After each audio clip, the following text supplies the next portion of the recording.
Olha, eu vou te explicar aqui como é que é o julgamento e por que o Bolsonaro anda tão apavorado. O bolsonarismo começou a tentar convocar uma manifestação em frente ao TSE.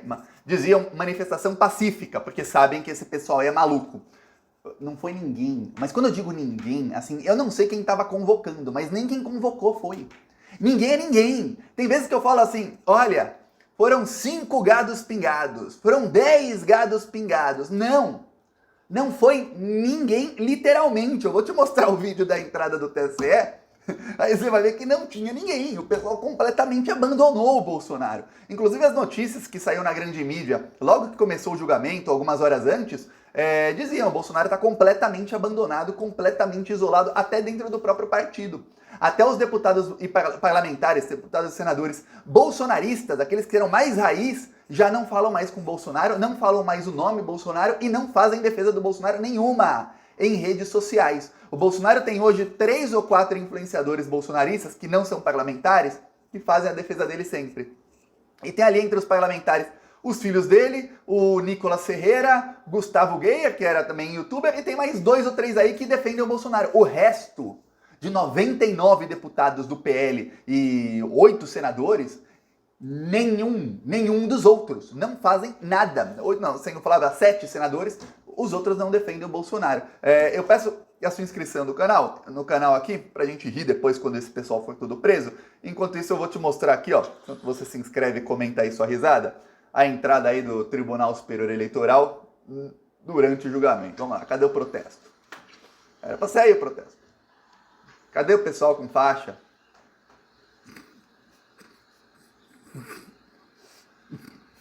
Cadê aí, pô, os caminhoneiros indo a Brasília? Cadê? Não foi. Eu acho que até o pessoal que convocou lá nos grupos bolsonaristas deve ter pensado, pô, eu convoco, mas eu não vou. Vai que eu seja preso como terrorista. Vai que isso descamba aí pra uma coisa antidemocrática e eu vou preso junto. Não vou. Eu acho que os outros bolsonaristas pensaram também, pô. Ah, e se eu for lá e eu não faço nada, mas alguns vão lá e fazem e eu vou preso junto? Não vou não. A última vez que nós bolsominions nos reunimos, mais de 1.500 presos. Então, melhor não ir. Não foi ninguém. Olha, eu nunca vi um negócio que nem quem tá chamando vai. Você já viu um negócio desse? Que geral, olha, eu imaginei que eu ia fazer um vídeo aqui rindo e mostrando, ó, 2, 3 pessoas com uma faixa dizendo, Bolsonaro, nós te apoiamos. Não faixas com ataques ao TSE, não. Eles estavam pregando nos grupos bolsonaristas, e olha, eu vou falar, nem isso tava dando engajamento lá, eles estavam pregando faixas em apoio ao Bolsonaro. É só isso, apoio ao Bolsonaro, sem ataque ao TSE. Que eles sabem que seriam presos.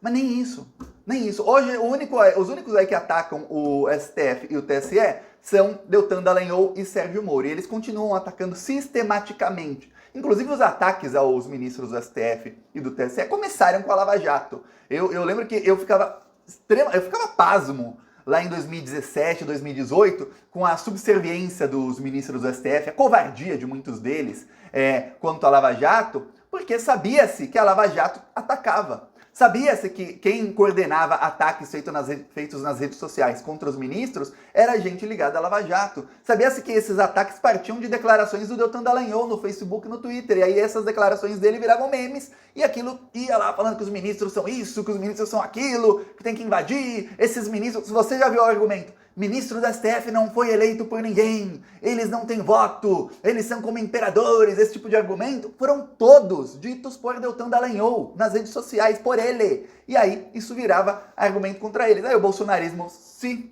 adaptou a isso, começou a usar o mesmo discurso, só que aí eles partiram também para o discurso ameaçador, falar, tem que invadir, tem que matar, tem que fazer isso, aquilo, aí pronto, começou o inquérito das fake news, acabaram muitos presos, outros ainda não foram, mas serão presos. Saiba muito bem disso, serão, vai acabar todo mundo preso.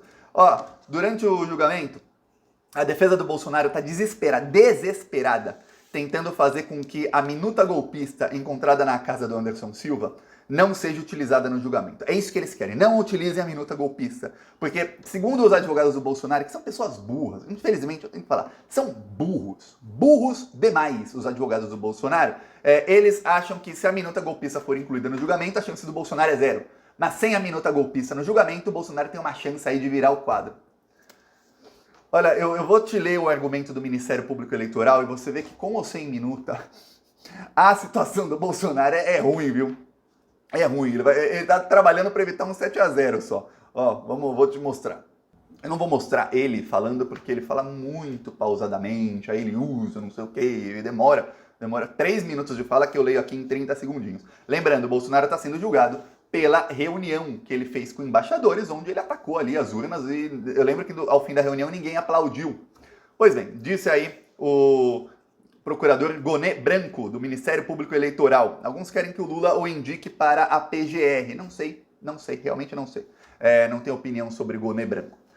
Relançar aos cidadãos proposições que abalam a legitimidade do pleito eleitoral às vésperas de sua realização, que já foram desmentidas e sem exposição de novas bases que fundamentem, não é contribuir com o progresso com as estruturas da democracia, é degradá-la ardilosamente pela destruição da confiança que o sistema depende. Aí ele segue.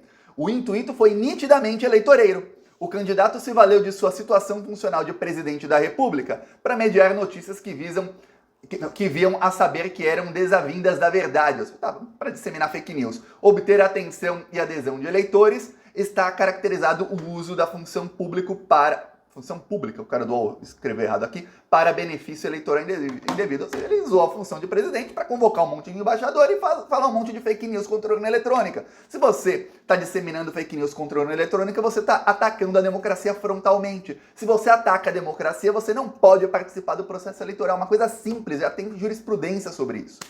Além de estar na lei, tem jurisprudência sobre isso. Então a situação do Bolsonaro é péssima. E veja, do que eu li aí não se fala da minuta golpista. Ele não fala. Aí a defesa do Bolsonaro fala.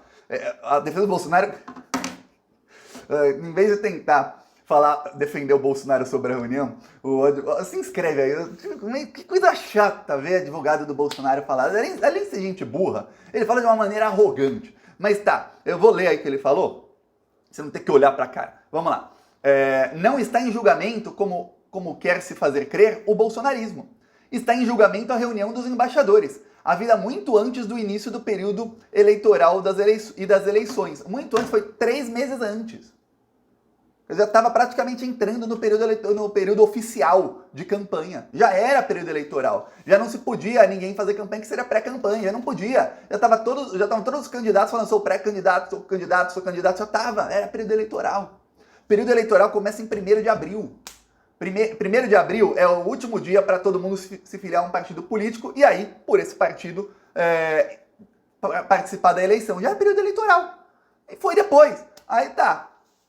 Aí, em vez de ele tentar defender o que o Bolsonaro fez na reunião com os embaixadores, falar, não, o Bolsonaro convocou os embaixadores para uma discussão, brerê, barará, ele gastou quase todo o tempo dele para falar que a minuta golpista encontrada na casa do Anderson Silva não deveria ser utilizada. Aí foi lá o advogado de acusação, que é do PDT, lembramos, tinham 2 ações bem parecidas, uma do PDT e outra do PT. Por algum motivo, a ação que foi impetrada pelo PDT começou a tramitar mais rapidamente, e aí o TSE falou, essa aqui é que a gente vai puxar para tornar o Bolsonaro inelegível, tem outras 16 contra ele, mas essa aqui tá fácil.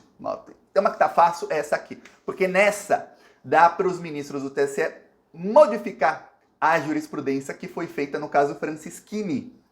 Jurisprudência do caso Francisquini, que foi julgado em 2021, é a jurisprudência de que quem ataca o sistema eleitoral não pode fazer parte do processo eleitoral. Enfim, você ataca o processo eleitoral, sai. A urna não funciona, então você não pode participar da eleição. Com essa urna que você diz que não funciona. Faz uma eleição aí na sua casa, com a urna de papel aí, seja aí o presidente da sua casa. Não. Pode fazer aqui? Não. No Brasil? Não. Aí, com esse julgamento, eles vão ampliar essa jurisprudência e vai pegar um monte de bolsonaristas depois. Um monte, inclusive Flávio, Eduardo e Carlos Bolsonaro. Tá. Aí, vamos lá. Disse o advogado do PDT. A narrativa é a mesma. A minuta de golpe não se transmutou em realidade. Não houve sua realização. É um documento nocivo. Um dos piores documentos de toda a história da civilização constitucional no Brasil. A minuta, não sabemos a indicação pessoal de quem fez, mas sabemos a responsabilidade. É do Palácio do Planalto. É impossível negar a claridade dessa luz. Aí chega o advogado de defesa e fala, olha, essa minuta não é desdobramento de uma reunião com embaixadores. Já se tinha iniciado a instrução probatória, já tinha se ouvido o depoimento do chanceler Carlos França. E o processo não caminhou para trás. Aqui é o cerceamento do direito de defesa. Isso não é documento novo, isso é um fato novo. Ele queria que a minuta fosse outro processo contra o Bolsonaro. Eu peço aí a sua inscrição no canal e vamos rir muito aqui, viu? Muito ainda nas próximas semanas. Falou!